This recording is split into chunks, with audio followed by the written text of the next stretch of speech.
startsignal til start nummer 16, det hører Katja Andersen og Julie.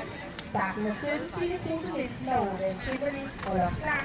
Og derefter start nummer 18, Tobias Dorne Jørgensen og Spæksejl, der holder klar på opbakningen. Victoria Watchmeter Fejlfri holder klar til omspringning i tiden 67,77.